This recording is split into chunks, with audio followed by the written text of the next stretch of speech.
জাতীয় নাগরিক পার্টির মুখ্য সংগঠক সার্জিস আলম হাসনাত আব্দুল্লাহর সাম্প্রতিক ফেসবুক স্ট্যাটাসকে সমীচীন মনে করেননি। রোববার নিজের ভেরিফাইড ফেসবুক অ্যাকাউন্টে একটি স্ট্যাটাসে তিনি এই অভিমত জানান।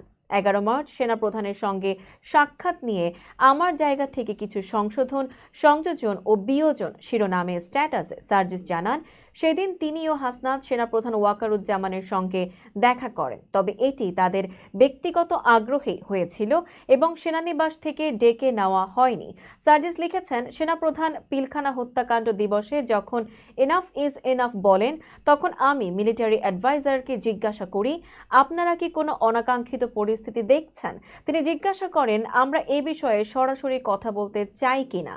এরপরই বৈঠকটি হয়। বৈঠকে সেনাপ্রধান রিফাইন্ড আওয়ামী লীগ প্রসঙ্গে বলেন, দীর্ঘমেয়াদে দেশের পরিস্থিতি ও রাজনৈতিক ভারসাম্যের জন্য এর প্রয়োজনীয়তা রয়েছে, তবে এটি চাপ প্রয়োগ ছিল না।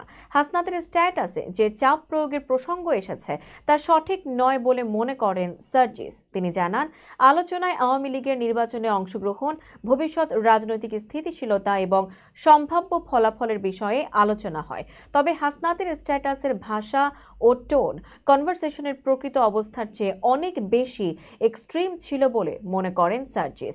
সার্জিস আরও বলেন, হাসনাত না ওয়াকার এই ন্যারেটিভ এবং সেনাপ্রধানের পদত্যাগের দাবি এনসিপির বক্তব্য নয়। তিনি আশঙ্কা প্রকাশ করেন, ভবিষ্যতে যে কোনো স্টেক হোল্ডারের সঙ্গে এনসিপির গুরুত্বপূর্ণ আলোচনা আস্থার সংকটে পড়তে পারে।